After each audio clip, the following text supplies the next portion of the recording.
Salam semesta, hidup itu jalani saja, meneladani akhlak Allah Al-Adlu. Kawan, jika kita memiliki sepotong kue, kemudian kita akan memberikannya kepada dua adik kita, apa yang akan kita lakukan? Kita pasti akan membaginya menjadi dua bagian sama rata, dan itulah yang selama ini kita sebut dengan keadilan.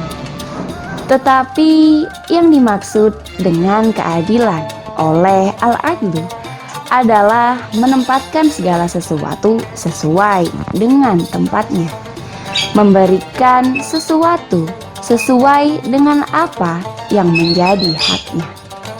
Sebagaimana Allah Subhanahu wa Ta'ala meletakkan bumi di posisi terendah dan menempatkan langit di posisi tertinggi, yang jika saja posisi itu dibalik, tentu semua akan menjadi kacau.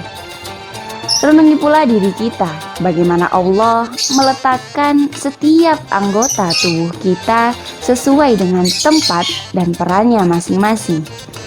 Mata yang digunakan untuk melihat diletakkan di atas agar ia dapat leluasa melihat sekelilingnya, dan kaki yang digunakan untuk berjalan diletakkan di bawah.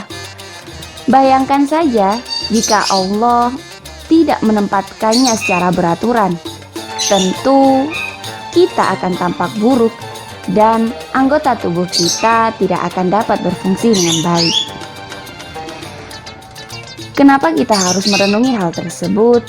Sebab kita tidak akan pernah mengetahui keadilan seseorang jika kita tidak melihat perbuatan yang menunjukkan sifat adilnya, yang berarti kita tidak akan dapat memahami keadilan Allah sebagai Al-Adlu jika kita tidak pernah merenungi perbuatan-perbuatannya yang menunjukkan sifat adilnya. Dan kita tentu membutuhkan pengetahuan yang luas untuk memahami perbuatan tersebut. Kawan, keadilan bukan berarti memberikan hak dalam jumlah sama rata. Ada kalanya kita akan mendapatkan sedikit, sebab hanya sebanyak itulah yang kita butuhkan. Ada masanya pula kita tidak mendapatkan yang terbaik, bukan karena tidak ada keadilan, tetapi itulah hasil yang layak atas usaha yang tidak kita lakukan dengan sungguh-sungguh sebelumnya. Bukankah kita tidak akan mendapatkan nilai 100 dalam ujian sekolah jika kita tidak mengerjakan semua soal dengan benar? Kawan, keadilan juga bukan berarti kita harus mendapatkan apa yang disukai menurut pikiran kita. Allah saja menegaskan dalam kitab sucinya bahwa bisa jadi apa yang kita benci di dalamnya terdapat sesuatu yang baik untuk kita, sedang apa yang kita cintai bisa jadi di dalamnya terdapat sesuatu yang tidak baik untuk kita.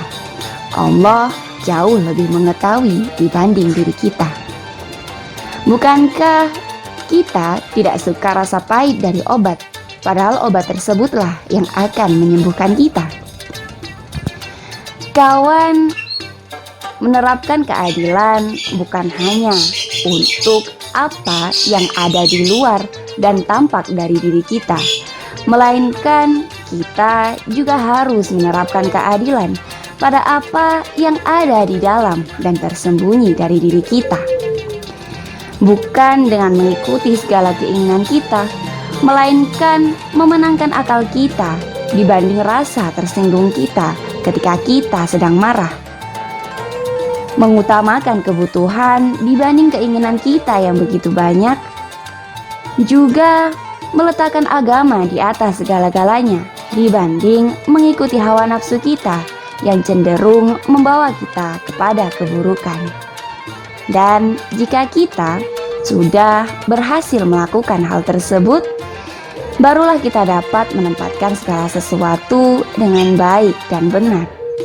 Sebab kita telah berhasil mengendalikan amarah, syahwat, hawa nafsu atau ego kita yang seringkali mengacaukan apa yang telah diatur sedemikian rupa hingga hancur berantakan. Wallahu a'lam. Sekian, hidup itu jalani saja. Salam semesta.